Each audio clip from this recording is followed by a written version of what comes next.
Γεια σας, καλώς ήρθατε σε μία ακόμα εκπομπή Sweet Spot. Σήμερα αποφασίσαμε να ασχοληθούμε με κάποια πιο πρακτικά θέματα, αφού μετά τον κατακλυσμό.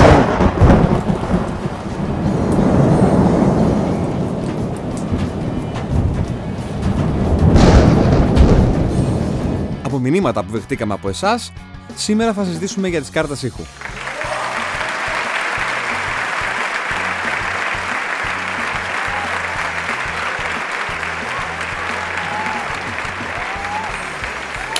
Μπράβο, Πρόεδρε! Μπράβο! Έτσι! Κάρτες ήχου στο λαό! Δώσε! Ευχαριστούμε. Ή αλλιώς audio interfaces. Ξεκινήσαμε να μιλάμε για κάρτες ήχου όταν οι πρώτοι υπολογιστές βγήκαν από τη μούγκα και άρχισαν να βγάζουν περίεργους ήχους. Έτσι, αυτό που λέμε κάρτα ήχου ήταν ένα απλό υποσύστημα του υπολογιστή που μετέφερε τον ήχο στον έξω κόσμο και όχι πάρα πολύ καλά μπορούμε να πούμε. Ήταν όμως πράσινο πλακέ και έμοιαζε πραγματικά μια κάρτα αφού έμπαινε μέσα στον υπολογιστή σε μια ειδική θύρα που λεγόταν PCI. PCI audio interfaces φυσικά και υπάρχουν ακόμα στην αγορά και μάλιστα χαρακτηρίζουν μια αρκετά μεγάλη οικογένεια καρτών, τις εσωτερικές κάρτες ήχου όπως θα έχετε ακούσει. Αυτές, όπως είπαμε, μπαίνουν μέσα στον υπολογιστή και συνδέονται είτε με εξωτερικά καλώδια είτε με μια εξωτερική μονάδα. Τώρα, βέβαια, υπάρχει και μια άλλη μεγάλη κατηγορία, οι εξωτερικές κάρτες ήχου, οι οποίες με τη σειρά τους χωρίζονται σε USB, Firewire και πλέον και Thunderbolt. Βέβαια, υπάρχουν κάποια μοντέλα τα οποία λέγονται Hybrid και συνδυάζουν και τις δύο εφαρμογές, και USB και Firewire. Τα audio interfaces αποτελούνται από 6 βασικά πράγματα. Πρώτον, τους converters, που αναλαμβάνουν να μετατρέψουν το αναλογικό σήμα που ηχογραφούμε σε ψηφιακό ώστε να το καταλαβαίνει ο υπολογιστής. Αλλά και το ψηφιακό σήμα που αναπαράγει ο υπολογιστής σε αναλογικό ώστε να μπορούμε να το ακούσουμε κι εμείς από τα ηχεία μας. 2. Το ψηφιακό πρωτόκολλο επικοινωνίας, το οποίο είναι υπεύθυνο για τη μεταφορά του ήχου από και προς τον υπολογιστή μέσω μιας νόριμης σφύρας ή USB ή Firewire. 3. Τις προενισχύσεις ή preamps, τις οποίες συνδέουμε μικρόφωνα ή όργανα και αναλαμβάνουν να ενισχύσουν το σήμα μας έτσι ώστε να φτάσει σε μια επιθυμητή στάθμη στο A to D converter. Για να γίνει αυτό σωστά όμως, θα πρέπει η προενίσχυσή μας να μας δίνει 3 βασικές δυνατότητες. Πρώτα απ' όλα τη ρύθμιση του gain, δηλαδή της ευαισθησίας της εισόδου μας, κατά την οποία όσο την αυξάνουμε, τόσο δυνατότερο σήμα στέλνουμε στον A to D converter. Δεύτερον, τη δυνατότητα pad, δηλαδή το να μπορούμε να χαμηλώσουμε το σήμα μας κατά 20 dB συνήθως, αν αυτό είναι πάρα πολύ δυνατό. Τέλος, τη δυνατότητα να δώσουμε 48V τάση, το γνωστό μας phantom power, σε επικοινωνικά μικρόφωνα και ενεργά DI. 4. Τις αναλογικές εισόδους και εξόδους. Τις εισόδους μπορούμε να τις δούμε σε μορφή XLR, σε μορφή jack και σε μορφή combo jack. Combo jack. Στις εξόδους που μπορούμε να τις δούμε σε μορφή XLR ή jack και ευτυχώς όχι combo jack για εμένα. Στις εισόδους λοιπόν μπορούμε να συνδέσουμε μέσω XLR είτε πυκνοτικά είτε δυναμικά μικρόφωνα και μέσω του jack μπορούμε να βάλουμε πάνω κιθάρες, μπάσα, πλήκτρα και γενικά οτιδήποτε άλλο θέλουμε να ηχογραφήσουμε. Στις εξόδους μπορούμε να συνδέσουμε τα ηχεία μας. Αν όμως έχουμε περισσότερες από 2, μπορούμε να συνδέσουμε είτε εξωτερικούς επεξεργαστές είτε περισσότερα ηχεία. Επίσης υπάρχουν κάποια στερεοφωνικά headphone outputs στα οποία μπορούμε να συνδέσουμε τα ακουστικά μας, να τα βάλουμε τέρμα και να κάψουμε τα αυτιά μας. 5. Τις ψηφιακές εισόδους και εξόδους, που μας επιτρέπουν να μεταφέρουμε ψηφιακό σήμα από και προς τον υπολογιστή, να συνδέσουμε παραπάνω από μία μονάδες ή εξωτερικούς converters. Τα πιο γνωστά ψηφιακά πρωτόκολλα επικοινωνίας είναι το SPDIF, που μοιάζει λίγο με το γνωστό μας RCA, το ADAT και το AS-EBU που μοιάζει λίγο με το γνωστό μας XLR. 6. Τα MIDI connections, τα οποία μας βοηθάνε στο να μπορούμε να συνδέσουμε συμβατές MIDI συσκευές όπως synths, drum modules και sequencers.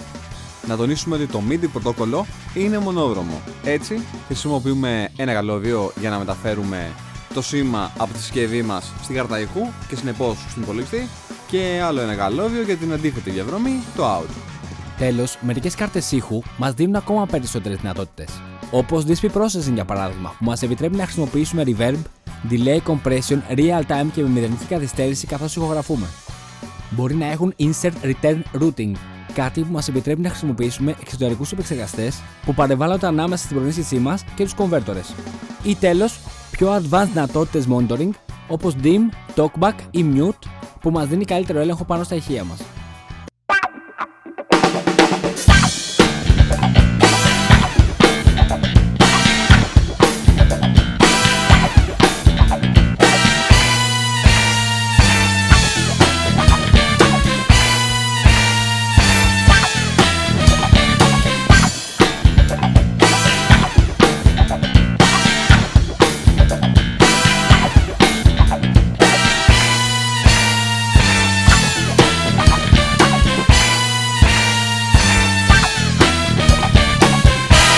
Εγγραφείτε στο newsletter μας για να κατεβάσετε δωρεάν το Contact Instrument που φτιάξαμε αποκλειστικά για τους φίλους του Sweet Spot. Πάμε να δούμε πώς δουλεύει μια κάρτα ήχου λοιπόν. Αρχικά, το σήμα που θα πάρουμε από το μικρόφωνο μας ή από κάποιο όργανο μπαίνει στις αναλογικές εισόδους. Έπειτα το σήμα μας πάει στους preamps ή προενισχυτές, οι οποίοι το ενισχύουν προκειμένου να πάρουμε την επιθυμητή στάθμη.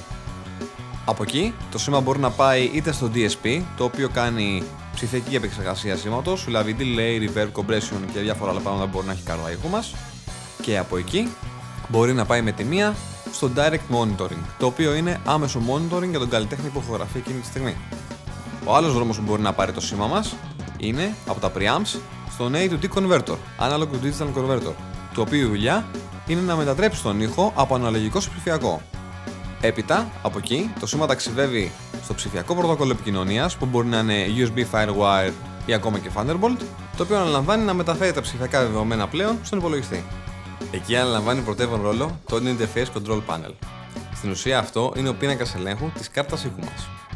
Από εκεί μπορούμε να κάνουμε δρομολόγηση και επεξεργασία του σήματός μας. Έπειτα, το σήμα από εκεί μεταπηδάει στο sequencer ή στο DAW ή στο Digital Audio Workstation ή πείτε το όπως θέλετε τέλος πάντων. Σε αυτό. Αφού γίνει οποιαδήποτε επεξεργασία στο sequencer μας, μετά αυτό ξαναστέλνει τον ήχο πίσω στο control panel της κάρτας ήχου μας. Τα δεδομένα, εφόσον είναι ψηφιακά πλέον, ξαναγυρίζουν στο ψηφιακό πρωτόκολλο επικοινωνίας προκειμένου να επικοινωνήσει ο υπολογιστής με την κάρτα. Έχοντας λοιπόν πάρει τα ψηφιακά δεδομένα η κάρτα ήχου, οφείλει πλέον με τον digital του analog converter να τα μετατρέψει αναλογικά. Από εκεί πλέον το σήμα μπορεί να πάρει άλλες δύο διαδρομές.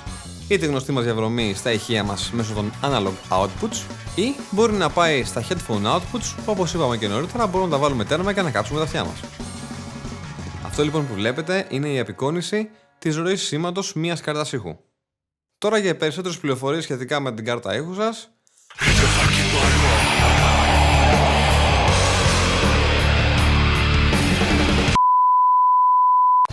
Για να πετύχουμε την επικοινωνία μεταξύ της κάρτας ήχου μας και του Digital Audio Workstation, πρέπει να εγκαταστήσουμε και να επιλέξουμε τον κατάλληλο Audio Driver που υποστηρίζει το interface μας. Αυτό γίνεται στο Cubase για παράδειγμα από το μενού Devices, στη συνέχεια από το Device Setup και την καρτέλα VST Audio System. Εκεί επάνω επιλέγουμε τον driver που είναι κατάλληλος για την κάρτα ήχου μας. Το επόμενο πράγμα που θα πρέπει να ρυθμίσουμε είναι οι συνδέσεις των εισόδων και των εξόδων του Digital Audio Workstation με την κάρτα ήχου μας. Έτσι, όσα in-outs έχει το interface μας, τόσα in-outs θα πρέπει να δημιουργήσουμε και στο πρόγραμμα ηχογράφησης που χρησιμοποιούμε. Έτσι, για παράδειγμα, στο Cubase, μέσω του μενού Devices και VST Connections, στα inputs μπορούμε να δημιουργήσουμε εισόδους και να τις συνδέσουμε με τις φυσικές εισόδους της κάρτα ήχους μας. Ομοίως, στο μενού Outputs μπορούμε να συνδέσουμε τις φυσικές εξόδους μας με τις εξόδους του Cubase.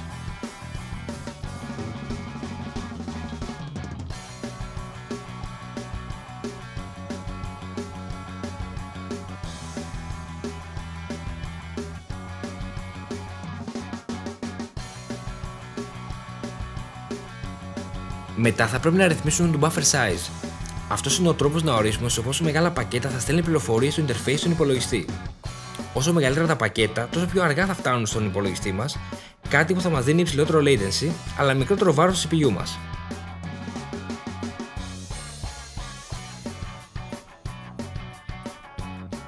Αντίθετα, σε όσο μικρότερα πακέτα, τόσο πιο γρήγορα θα φτάνουν, αλλά με κίνδυνο να έχουμε διακοπές και διακοιμάνσεις στο σήμα μας. Latency είναι ο χρόνος που κάνει ήχος για να ταξιδέψει από την είσοδο στην έξοδο του interface μας. Είτε κάνουμε κάποια ζωντανή ηχογράφηση και θέλουμε να κάνουμε monitoring το σήμα μας, είτε παίζουμε live κάποιο VST instrument. Έτσι, όταν ηχογραφούμε, προσπαθούμε να έχουμε μικρότερες τιμές με σκοπό να αποκτήσουμε μεγαλύτερη απόκριση πάνω στο παίξιμό μας, ενώ όταν μιξάρουμε μεγαλύτερες για να απελευθερώσουμε πόρους από τον επεξεργαστή μας.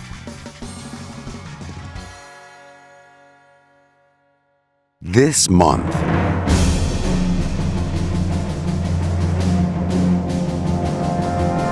what begins as a struggle for power?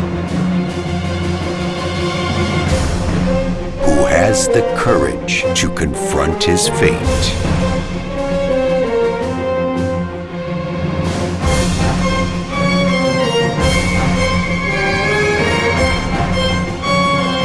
And make a choice that will decide the fate of the world.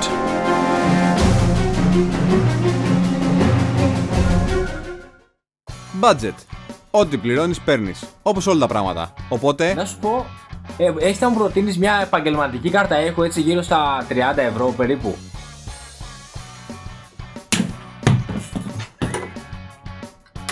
Τι κάνεις εκεί? Προσπαθώ να συνδέσω την κάρτα ήχου στο USB μου. Μα η κάρτα είναι Firewire. Συμβατότητα λειτουργικών συστημάτων. Windows ή Mac.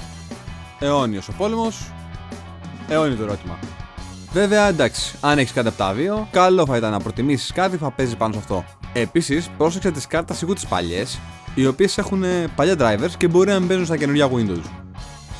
Είσαι ένας μοναχικός τραγουδοποιός που παίζει πιάνο ή κιθάρα και τραγουδάει μόνος του στο στούντιο του. Τότε χρειάζεσαι μια κάρτα ήχου με ίσως 2 εισόδους και 2 εξόδους. Είσαι drummer, η γυναίκα σου πιανίστρια, η κόρη σου παίζει κιθάρα και ο γιος σου τραγουδάει. Μάλλον θα χρειαστείς κάτι μεγαλύτερο. Portability. Θες να πας να ηχογραφήσεις ένα ψάρι στη λίμνη πλαστήρα και δεν έχεις ρεύμα εκεί κοντά? Μικρό το κακό. Πάρε μια κάρτα ήχου που να παίρνει ρεύμα από το USB. Καλά, μην περιμένεις και 8 προενισχύσεις, αλλά εντάξει, ποιο ψάρι θα ηχογραφήσει με 8 μικρόφωνα στο κάτω-κάτω? Αγοράζεις μια κάρτα ήχου για να γράψεις το ντεμάκι σου, μόνο στο σπίτι σου. Στην μπορεί να πλακώνει μπάντα και σου ζητάει να γράψεις 8 κανάλια τύμπανα, multi-track. Πλακώνει και η Συμφωνική Ορχήστρα της Βιέννης να της κάνεις ένα ντεμάκι με τις συνθέσεις του Μπαχ. Αλλάζεις κάρτα ήχου ή έχεις προνοήσει και έχεις πάρει μια κάρτα ήχου με ADAT ώστε να συνδέσεις 8 ακόμα προενισχύσεις επάνω?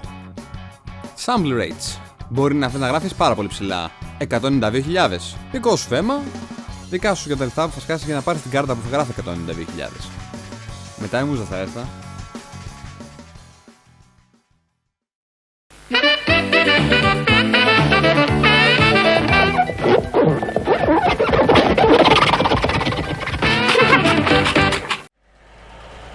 Βλέπω σήμερα αγοράσατε μια κάρτα ήχου. Με τι κριτήριο την επιλέξατε? Είδα Switch Spot. Σε τι σας ωφέλησε?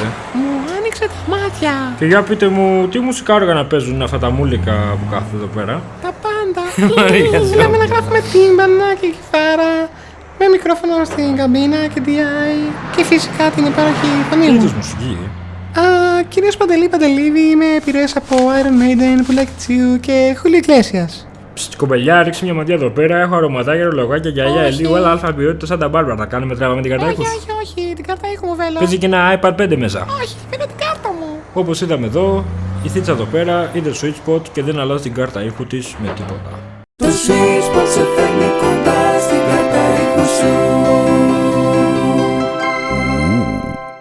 Άλλο ένα επεισόδιο του Switch Spot έφτασε στο τέλος του. Βρείτε μας στο κανάλι μας στο YouTube, το Facebook, το Twitter. Είστε φυλακοί!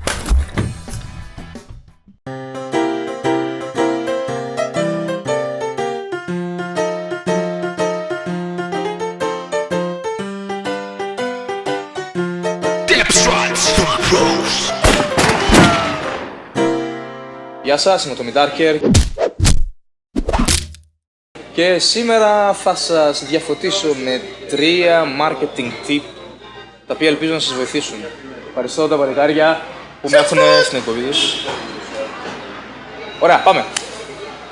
Ωραία, λοιπόν, από ό,τι βλέπω, η πρώτη συμβολή και πολύ σημαντική συμβουλή είναι να προσωποποιήσετε καταστάσεις, το personalization που λέμε.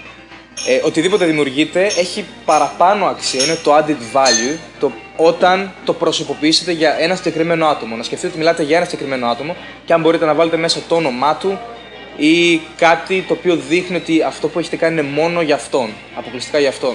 Ένα απλό παράδειγμα, όταν έχετε ένα mailing list, να μην βάζετε γεια, να βάζετε γεια σου Θάνο, γεια σου Νίκο. Αυτό δίνει μια διαφορετική διάσταση. Όταν το άτομο ακούει το όνομά του, καταλαβαίνει ότι έχει μεγαλύτερη αξία αυτό το πράγμα, γιατί είναι αποκλειστικά για αυτόν.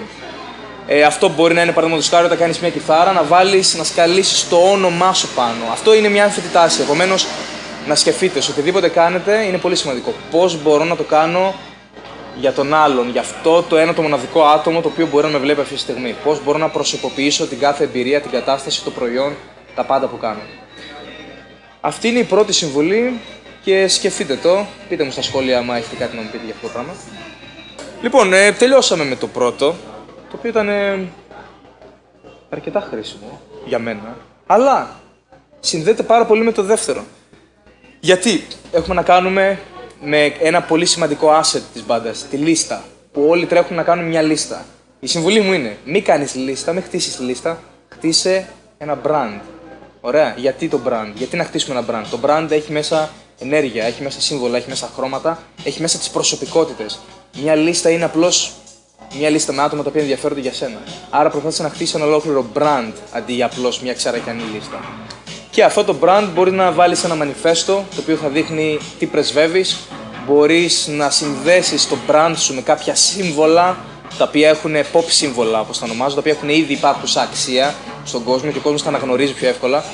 Μπορεί να παίξει πάρα πολύ με ένα brand. Όσο χτίζεις ένα brand, αυτό δίνει προστιθέμενη αξία και στη συνέχεια μπορεί να το πουλήσεις πολύ πιο εύκολα στον δημοσιογράφο, τον οποίο θέλει να καλέσει για να γράψει για σένα. Ενώ όταν έχεις μια λίστα, λες απλώς έχω μια λίστα με 2.000 Αθηναίους που ενδιαφέρονται για αυτό που κάνω. Καλό, αλλά αυτός που θέλει να γράψει για σένα θέλει κάτι παραπάνω την ενέργεια. Αλλά χτίσε ένα brand, μην χτίζεις απλώς μια λίστα. Και εδώ είμαστε νομίζω στο τέλος του δεύτερου tip. Λοιπόν, και για το τρίτο, ένα-δύο. Για το τρίτο tip, θα παίξω λίγο cool. Έχω ένα 4-step formula. Είναι λίγο κλισέ, αλλά είναι 4 βήματα. Πρώτον, μην είσαι για το don't suck. Επομένως, η μουσική σου να είναι τουλάχιστον πάνω του μετρίου. Δεν χρειάζεται να είναι τέλεια, πάνω του μετρίου. Γιατί όπως είπαμε, όταν έχεις ένα brand, επικαλύπτεται. Η προσωπικότητά σου μπορεί να δημιουργήσει ένα όμορφο σύνολο. Νούμερο 1, don't suck. Νούμερο 2, βρες κάποιον ο οποίος έχει υπάρχον κοινό να σε κάνει να σε συστήνει στο κοινό του. Μπορεί να είναι ένα περιοδικό, μπορεί να είναι ένας άλλος τραγουδιστής, μπορεί να είναι 1.002 άτομα. Όταν σε συστήνει κάποιος στο πάρτι και λέει έλα ρε φίλε, εδώ πέρα είναι το Tommy Darker που είναι γαμό στο marketing, έλα άκουσε, έχετε ωραίες απόψεις.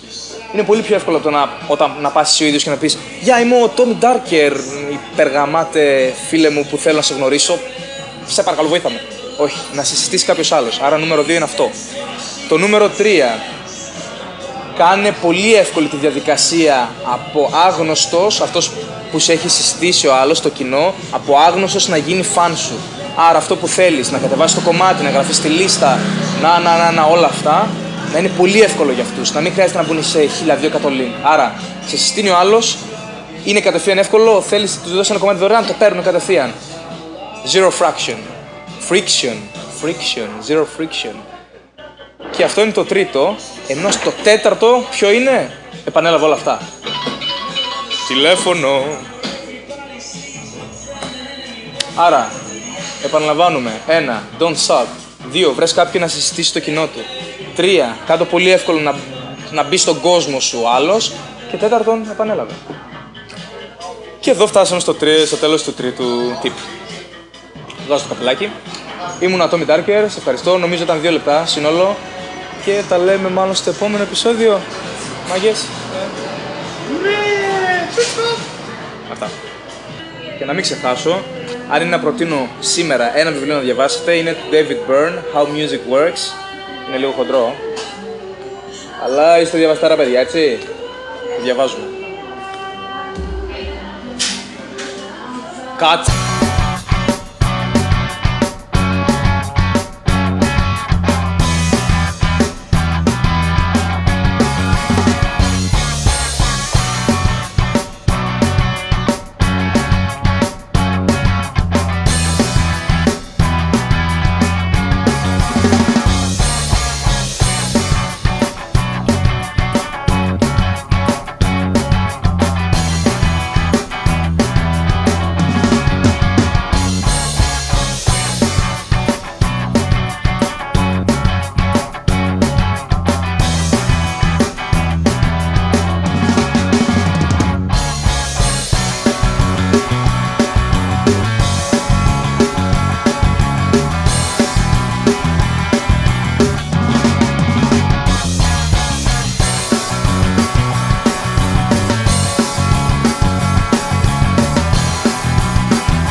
Είσαι μοναχικός.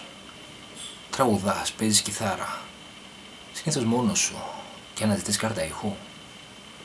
Χρειάζεσαι κάτι τέτοιο κόκκινο και σεξι. Όχι. Τι λες? Φύγαμε. Ναι. Πάμε τι έκανα. Παλαμάκι. Τι μου άρεσε το πλάνο ρε μα. Και έχει μια τρίχα που πέφτει εδώ πέρα έτσι. Α! Κουτί! Είναι ακόμα εκεί. Είναι τα μαλλιά μου. Είναι έτοιμα ένα τρίχα από πρόβατο ρε μαλάκα. Αυτές εδώ. Μην τις βγάζεις ρε μαλάκα. Είναι πολύτιμες τρίχες στην ηλικία. Δεν ξέρεις μέχρι που θα τις έχεις. Κλείς το ρε. Γεια, είμαι ο Tommy Darker και ήρθα εδώ αποκλειστικά για σας για να σας δώσω 3 tips για το μουσικό marketing που μπορεί να σας βοηθήσουν. Ευχαριστώ τα παιδιά που με έχουν φέρει στην εκπομπή τους. Όχι, πάμε ξανά. Το βγάλω. Κάρτες 2.